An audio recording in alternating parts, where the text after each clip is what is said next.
satu rakaatnya 20 ayat. 3 malam itu khatam, berarti satu malamnya 2000 ayat. Itu. Sudah 2000 ayat itu biasanya diperkirakan lebih dari 100 ayat. Nah itu kan sama, dan 1000 ayat 1000 rakaat itu tidak di zaman Nabi, tidak ada. Di zaman Umar, Abu Bakar tidak ada. Di zaman Umar juga tidak ada, rakaatnya tidak sama di situ. Nah itu adalah bentuk bid'ah yang nikmat. Jadi sejak awal, sejak zaman sahabat, bid'ah nikmat itu sudah ada. Cuman belakangan aja itu yang mengatakan setiap bid'ah itu semuanya sesat. Padahal Umar bin Khattab menyebut bid'ah itu adalah nikmat. Itu bisa dibaca dalam kitab Fathul Bari, Syarah Imam Bukhari. Ya itu mungkin Pak Haji. Makasih. Oke. Boleh mengklarifikasi lagi Ustadz Yusuf? Ya boleh. Terkait dengan yang sholat. Kalau tadi kan sholat 23 rakaat tadi dianggap sebagai satu bid'ah yang paling nikmat. Tadi kalau penjelasan dari Ustadz kan awalnya bermula dari sholat berjamaah yang berkelompok-kelompok atau yang sendiri-sendiri gitu ya Ustadz ya? Ya. Apakah boleh saya simpulkan kalau yang sekarang ini meskipun secara rakaat katakan 443, 22, 22, 21, tapi dilakukan secara satu imam gitu, apakah itu bisa disebut sebagai satu bid'ah yang paling nikmat juga Ustaz? Mohon dijelaskan. Ya. Bisa. Rakaatnya itu adalah dari Nabi, tetapi pelaksanaannya dari Umar kan, gitu. Ya. Itu Pak Haji. Ya. Ya, jadi rakaat yang mencontoh Nabi 11 rakaat, tapi pelaksanaannya mencontoh Umar. Maka menurut saya itu bagian dari sunnah dan bid'ah mungkin. Jadi rakaatnya sunnah, atau kemudian pelaksanaannya bid'ah, tapi bid'ahnya bid'ah yang nikmat. Saya setuju dengan kesimpulan Bapak tadi. Iya. Terima kasih Pak. Ya, makasih Ustaz. Terkait dengan ikhlas tadi Ustaz, mungkin di awal-awal ya, yang mengenai bahwa masih 1 jam lagi deh. Bahwa kita beramal atau ya 9. Siapa yang berdiri di bulan Ramadan dalam kondisi keimanan dan mengharap pahala, maka dia akan diampuni dosa-dosa. Tapi saya sempat memahami begini Ustaz, kalau kita mengharap pahala itu artinya tidak ikhlas gitu. Nah, apakah persepsi yang demikian itu salah atau benar itu? Karena beberapa mungkin saya tangkap mungkin dari pengajian juga itu, bahwa kita kalau melakukan sesuatu ya seikhlas mungkin, tidak harus mengharap pahala gitu. Mungkin bisa dijelaskan Ustaz? Baik. Jadi ini Pak Haji, ya, ketika Imam Nawawi membahas tentang ibadah berdasarkan niatnya, itu dalam syarah kitab Arba'in Nawawi itu dijelaskan bahwa ada 3 kelompok orang yang melakukan ibadah. Itu sebagai gambaran. Yang pertama adalah dia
kita sebagai hamba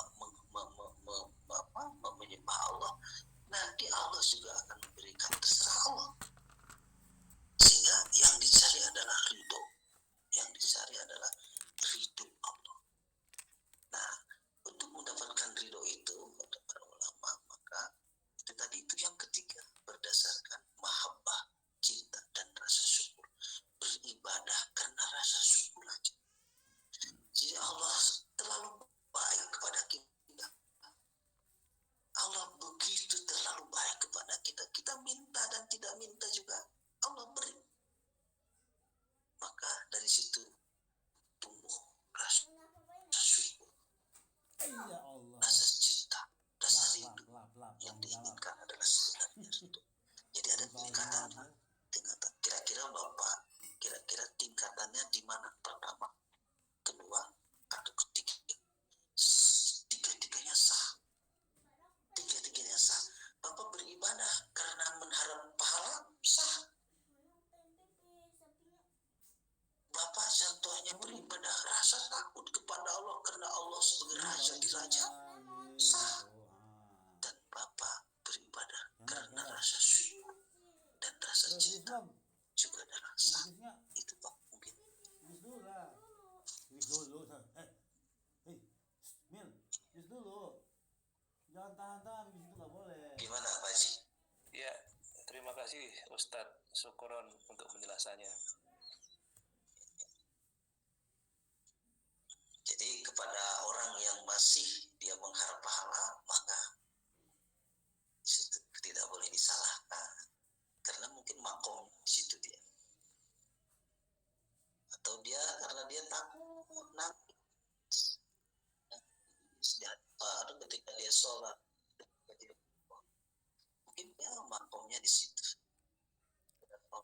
Yang Ustaz Yusuf, rindu, kemudian rasa syukur, rasa cinta, rasa rindu, ya, itu tandanya ada tingkatan orang beribadah.